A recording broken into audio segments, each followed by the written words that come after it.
Au moment où nous parlons, 1 euro égale 1,54 $. Tout à fait. Mais pour simplifier les calculs, nous allons dire 1 euro égale 1,5 $. Comme nous avons signé un pacte de colonialisme monétaire avec la France, nous sommes obligés de convertir 1,5 milliard de dollars d'abord en euros. Ce qui veut dire que pour l'obtenir en euros, on est obligé de diviser 1,5 milliard de dollars par 1,5, ce qui nous donne 1 milliard. 1 milliard d'euros. Ça veut dire qu'il y a 500 millions de dollars qui sont perdus. C'est grave ce que vous dites là. Ça, c'est le premier point. Deuxième perte, conformément au pacte du néocolonialisme monétaire que les 15 pays d'Afrique ont signé, ils sont obligés de déposer au minimum dans le trésor public français 65%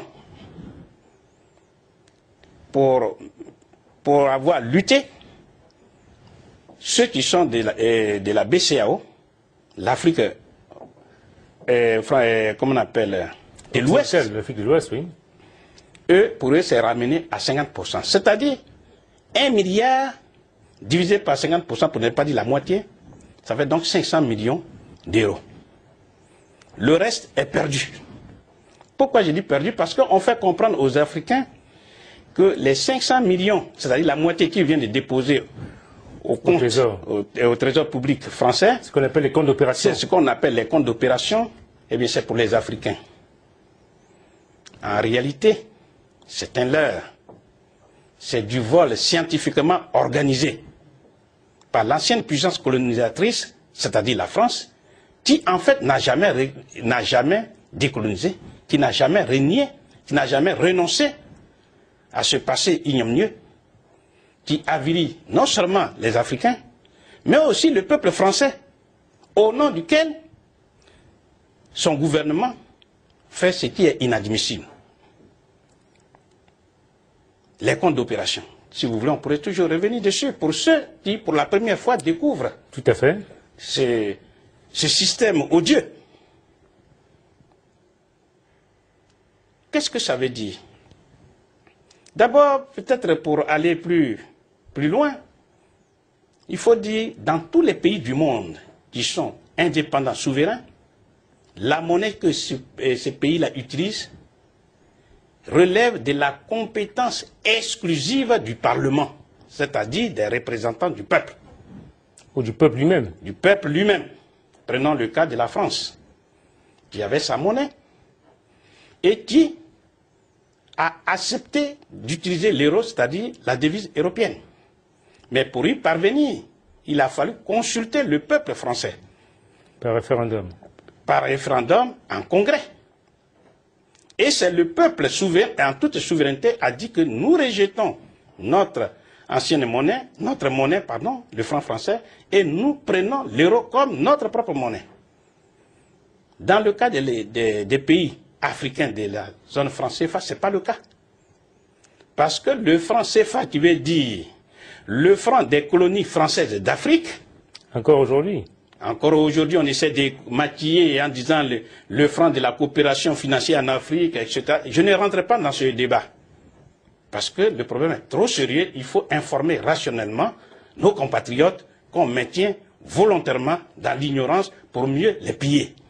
Donc je disais, le franc des colonies françaises d'Afrique a été inventé à partir d'un rien par la France. Et ceci, le 25 décembre 1945. On est au lendemain de la guerre. C'est-à-dire juste après la guerre. Pourquoi? Parce que la France a hérité de ce système-là du nazisme allemand.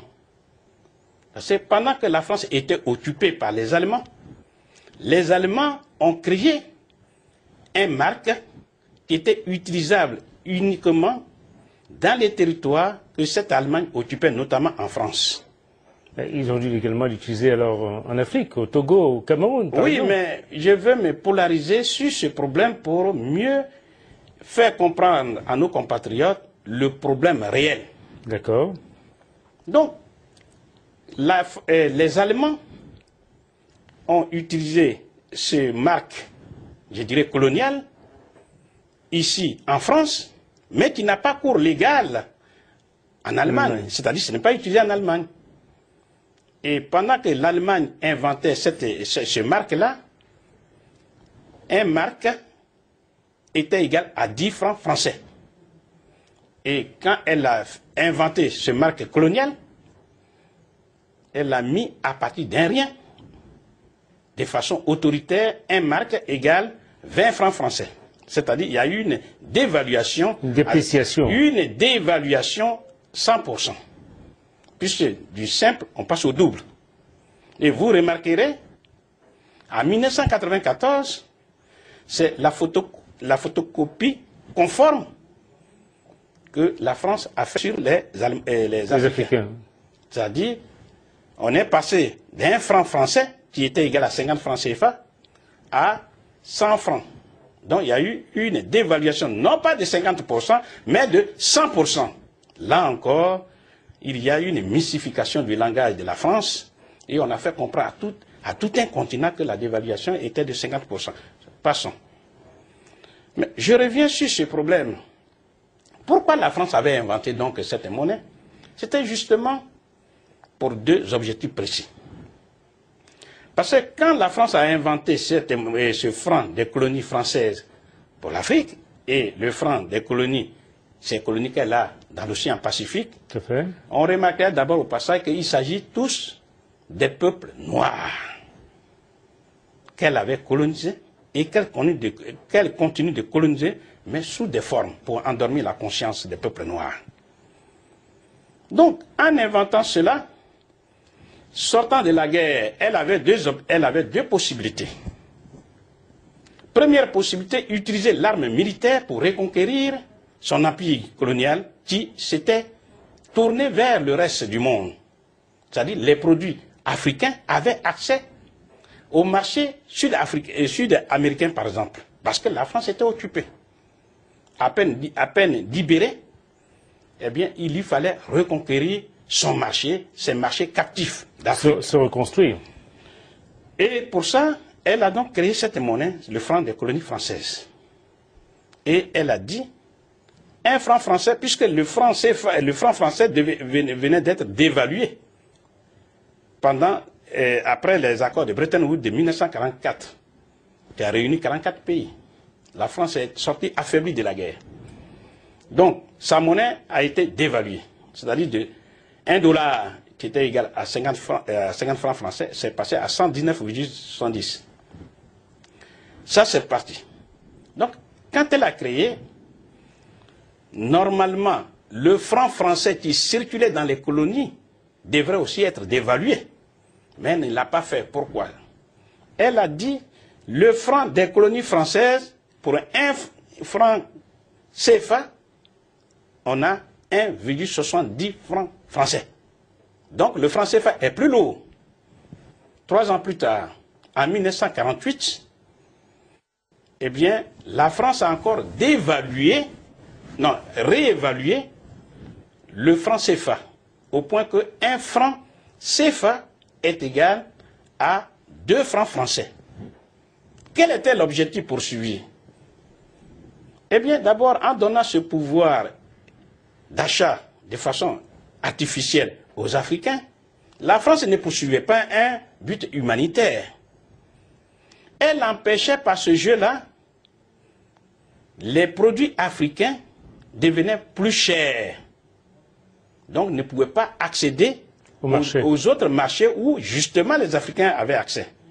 Comme exactement au moment où 1 euro est égal à 1,54 $, les produits européens sont plus chers. On dit qu'ils sont moins compétitifs.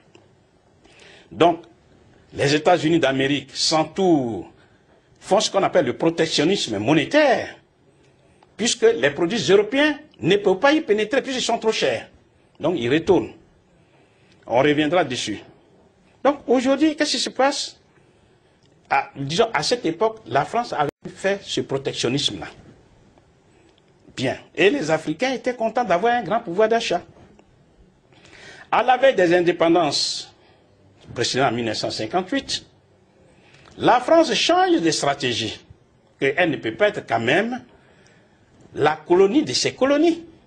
Donc elle va inventer une monnaie qui est à elle, qu'on appelle le nouveau franc français, de telle sorte qu'elle renverse la situation et un franc CFA qui était égal à 2 francs français est désormais égal à 0,02 francs français, c'est-à-dire 1 franc CFA égale 2 centimes de francs français.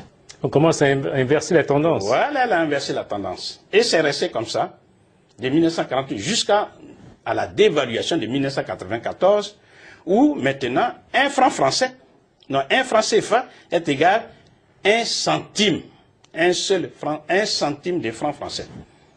Mais professeur, dites-moi, oui. Il y a justement, on avait déjà eu l'occasion d'évoquer la parité d'échange. Oui. Donc ces textes étaient écrits. Pourquoi en fait ce changement? Est-ce qu'il y a eu une négociation, une entente? Qu'est-ce qui s'est passé? Très bien. Vous faites bien de poser cette question parce que je vous ai dit, dans tous les pays du monde, puisqu'on touche à la poche, dans la poche des citoyens, la monnaie relève de la compétence exclusive du peuple, c'est-à-dire de ses représentants.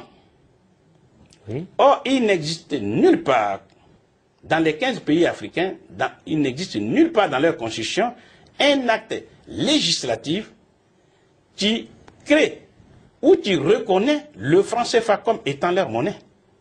Pourquoi? Eh bien, tout simplement puisque c'est une propriété de la France. Donc, il y a des superstructures, c'est-à-dire les institutions de la zone franc CFA, à savoir la conférence des chefs d'État, ensuite le conseil des ministres, et après il y a ce que j'appellerais les institutions d'émission monétaire, c'est-à-dire les banques centrales. Tout à fait. Mais on remarquera que tout ça, toutes ces structures ne sont absolument rien devant la France. Pourquoi? Parce que le franc CFA est d'abord une invention de la France et elle est sous le contrôle de la France. C'est-à-dire, puisque ces 15 pays d'Afrique refusent volontairement de se donner les moyens objectifs du développement de leurs concitoyens, alors ils se contentent d'utiliser une monnaie qui leur est étrangère. Or, lorsqu'on dit monnaie, ça veut dire banque centrale. La banque centrale, pour ceux qui ne connaissent pas, qui ne sont pas informés sur le système, nous dirons simplement que la banque centrale, appelons la banque des banques, c'est-à-dire la mère de toutes les banques. Les banques où vous et moi, le citoyen lambda, nous avons nos comptes, c'est ce qu'on appelle les banques commerciales ou alors les banques de second rang. Et lorsque un pays qui a sa banque centrale, car rappelons que la banque centrale est d'abord un institut, pour ne pas dire un établissement public, c'est-à-dire c'est la propriété de l'État. Donc, quand l'État veut injecter dans l'économie une certaine quantité de monnaie, elle donne des instructions à la banque centrale qui va, par exemple, baisser son taux d'intérêt qu'on appelle le taux directeur. Et les banques commerciales où vous et moi, nous avons notre argent, va aller prendre cet argent, admettons, j'ai dit un exemple au hasard comme ça, si on lui facture 5%, si la banque centrale lui facture 5%, comme elle est par définition une banque commerciale, donc qui fait du commerce, donc qui gagne de l'argent, elle va donc essayer de mettre encore d'autres points, et par exemple, on va nous facturer à 5%, à 6%, 8%, etc. Puisque si elle ajoute 3 points, ça lui fera 5 plus 3, ça fait 8%. Et ainsi de suite. Si l'État, par sa politique monétaire, ne veut pas injecter de l'argent, une certaine quantité de monnaie, elle élève son taux directeur. D'accord. À travers la Banque centrale, laquelle Banque centrale va encore facturer à un taux plus élevé, va contraindre les banques commerciales de facturer à leurs clients des taux d'intérêt plus élevés. Mais mieux, elle peut faire ce qu'on appelle un encadrement des crédits, ou alors faire ce qu'on appelle des crédits sélectifs, dire qu'on peut vous prêter de l'argent à condition que vous investissez dans ce secteur.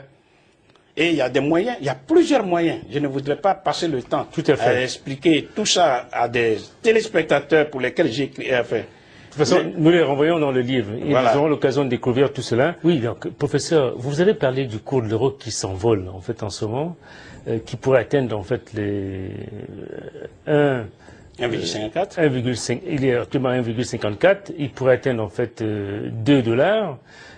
Dites-moi, professeur, quelle est la conséquence de cette inflation, comme on peut l'appeler ainsi, sur, justement, les citoyens lambda en Afrique? Voilà, disons, la conséquence est directe.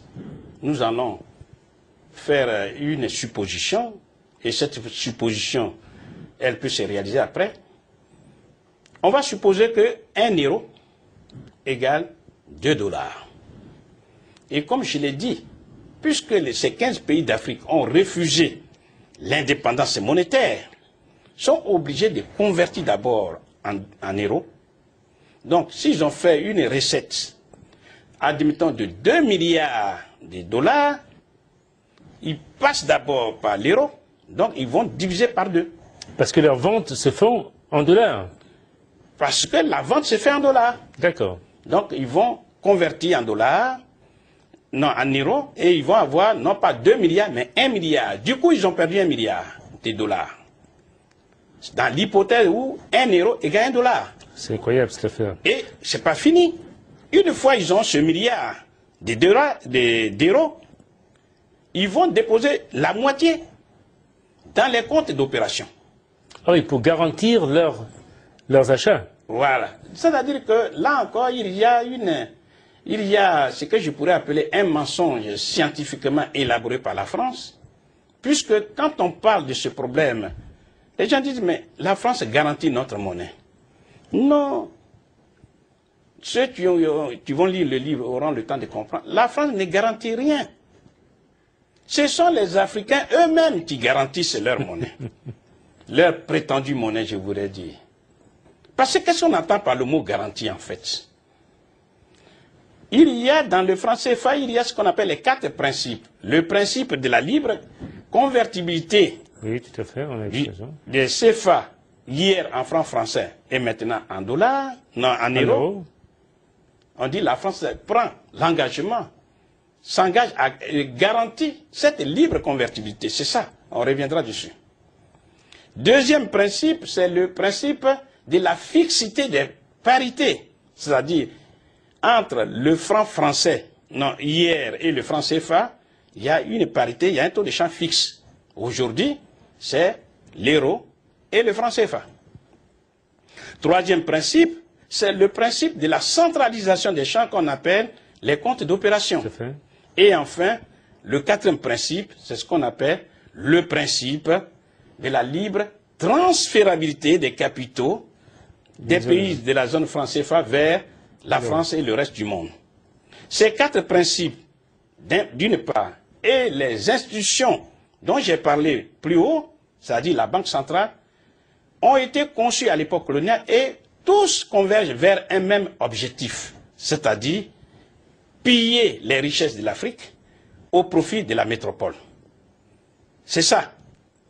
Donc, si on prend chacun de ces principes, contrairement à ce qu'on fait comprendre, tout ça, c'est toujours en faveur de la France. Prenons ce principe de la libre convertibilité.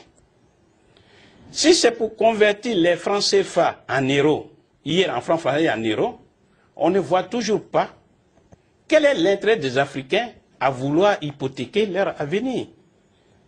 Je prends un exemple. Je connais un agent de change ici, à la gare du Nord, un jeune Indien, qui me dit, il me donne la certitude que, quel que soit le montant des francs CFA avec lesquels je vais venir d'Afrique, il peut me les convertir.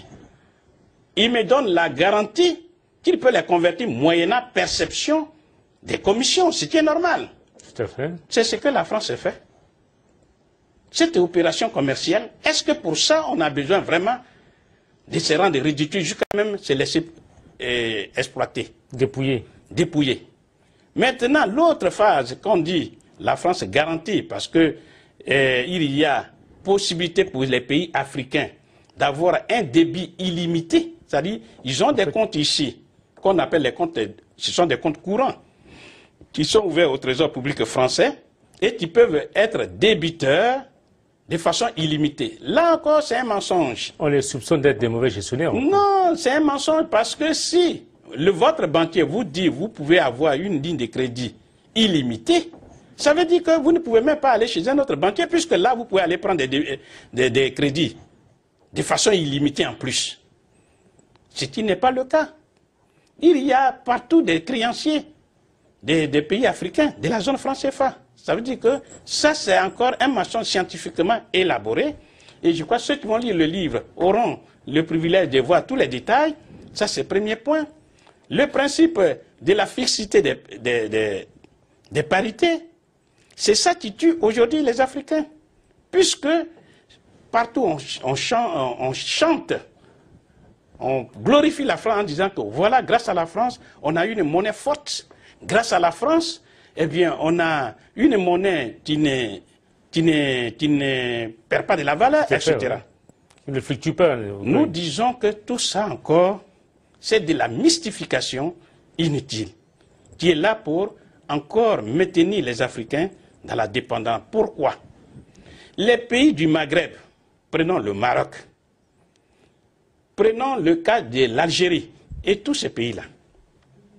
Aujourd'hui, pour un euro s'échange contre 9 dirhams, qui est la monnaie du Maroc. Les gens qui disent qu'ils ont une monnaie convertible et ils commencent à se vanter, eh bien, le Maroc, dont la monnaie n'est pas convertible, vient de signer un contrat de 3 milliards d'euros avec la même France.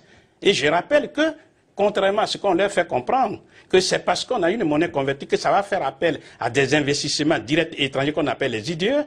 Là encore, c'est un mensonge grossier. Parce que le premier pays apporteur des IDE en Afrique, précisément au Maroc, c'est bien la France. Mais pourquoi, professeur, depuis que vous menez ce combat, pourquoi, je ne sais pas, est-ce que vous avez rencontré d'ailleurs des dirigeants politiques africains, des cadres en fait qui font des opérations économiques? Disons que, vous savez que quand on mène un combat d'une telle ampleur, il ne faut pas toujours s'attendre à des facilités. Surtout, les difficultés viennent du côté de ceux-là même pour lesquels nous luttons. J'ai rencontré effectivement des dirigeants. Je vais par exemple citer le cas du président Mathieu Kérékou du Bénin, qui m'a reçu un jour de 20h30 jusqu'à 23h. Et d'après lui, il n'avait jamais compris un système comme ça. Ça, c'est le premier point. Deuxième personne que j'ai rencontrée, prenons ATT, c'est-à-dire le président du Mali actuel, il a même le livre. On s'est rencontrés ici à Paris, je lui ai expliqué, il a le livre. J'ai rencontré à l'époque l'ancien gouverneur, M. Konan Bani, qui est un compatriote.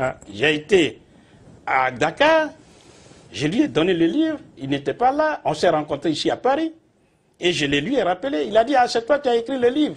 Le français fait l'erreur contre l'Afrique. Il dit oui, il dit, mais moi-même je suis contre toi. Et puis on a rigolé, et puis c'est passé. J'ai rencontré aussi Jacob Zuma, on espère le futur président de l'Afrique du Sud. Il a le livre.